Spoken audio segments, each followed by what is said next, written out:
Jangan lupa like, comment, and subscribe channel YouTube TVRI Bengkulu dan nyalakan lonceng notifikasinya.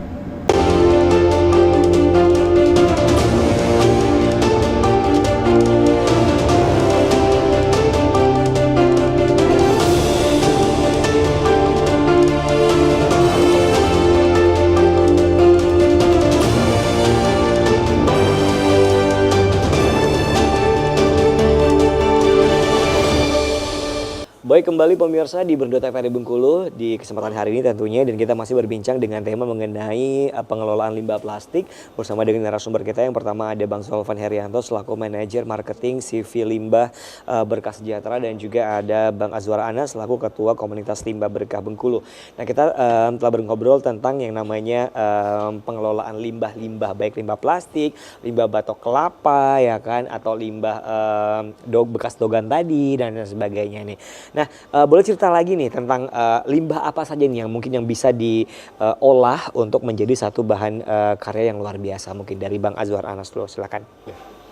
Baik, pada dasarnya kan kalau limbah itu memang terbagi dua sih, limbah anorganik sama limbah organik. Cukup itu aja ya. Kebetulan untuk tema hari ini kebetulan plastik, nah itu mungkin termasuk ke limbah anorganik ya, yang tidak mudah terurai. Kita banyak melakukan pengembangan di limbah anorganik itu sendiri, plastik. Tapi kita memang kita kerja sama-sama di industrinya selaku CV Limbah Berkah Sejahtera itu terbatas baru lempengan ya, lempengan mulai dari maksimal di 50 cm kali 50 cm. Dengan ketebalan maksimal juga 0,8 mili, hampir 1 cm. Nah, itu banyak bisa digunakan untuk kegiatan apa saja, terus produk-produk kreatif apa saja juga, dengan model yang berbagai macam, mulai dari jam dinding, mainan anak-anak, interior juga. Kadang kita kalau di workshop kita punya ada bangku ya kan, alas bangku gitu kan, meja belajar, terus ornamen dinding, pajangan itu. Nah, next kita baru pengen pemasaran nih. Jadi mungkin kedepannya kita akan coba main ke kawan-kawan interior kan, terus ke pihak-pihak sekolah. Dan terima kasih juga untuk TVRI ini yang udah bisa difasilitasi berdialog kayak begini kan, mungkin nanti bisa sekalian membantu promosi untuk kita. Kemarin juga udah datang untuk langsung ke lokasi liputan langsung. Nah, itu kan juga salah satu media promosi nanti ke depannya untuk kita. Oke, nah ini kan baru permintaan pasarnya belum ada nih, dan nantinya mungkin kalau semisalnya nanti booming itu bakal ada permintaan pasarnya. Menurut dari Bang Azwar Anas nih, nanti misalnya ada permintaan pasar mengenai produk-produk yang telah dibuat nih, kesulitan nggak sih untuk bahan baku?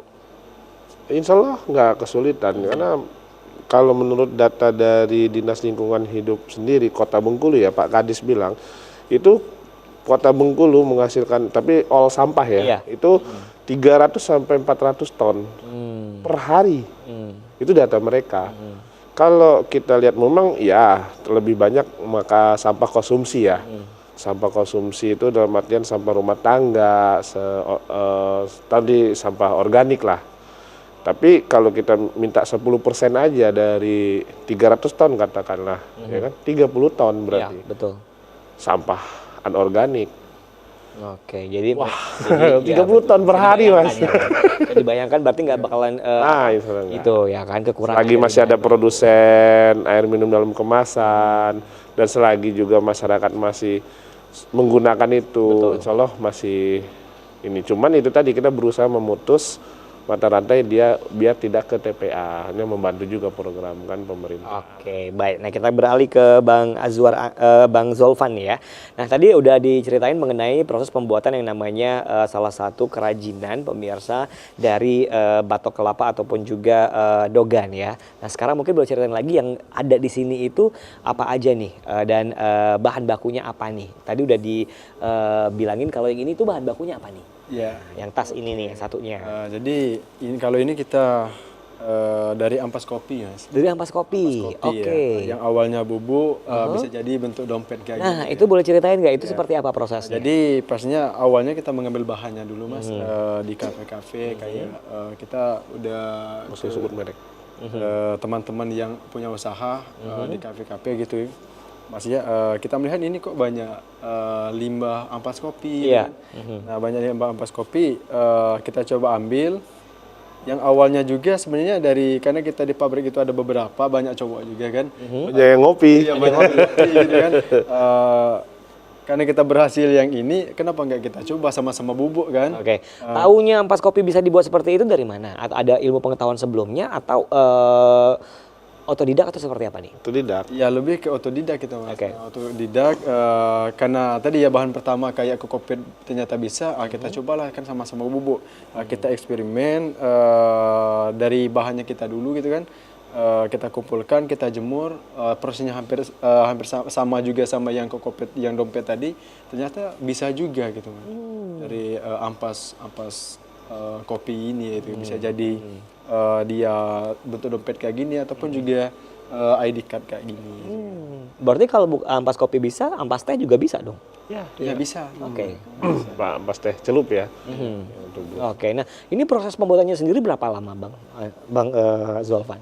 Ya pastinya kita dapat itu kan dari kopi yang ada airnya, kita saring dulu kan, kita saring, udah terkumpul kira-kira udah cukup bahannya, ya kita jemur. Setelah dia kering baru kita proses ke ke pengeleman dan pengepresannya gitu, Mas ya.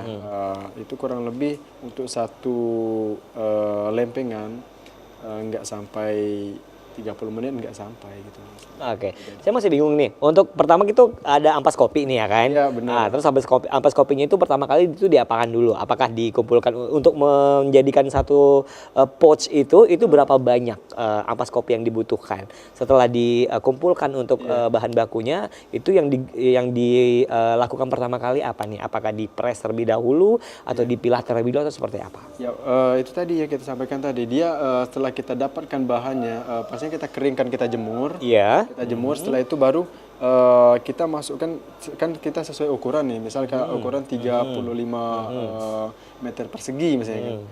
0,35 kita buat, baru kita nanti taburkan di atas sana.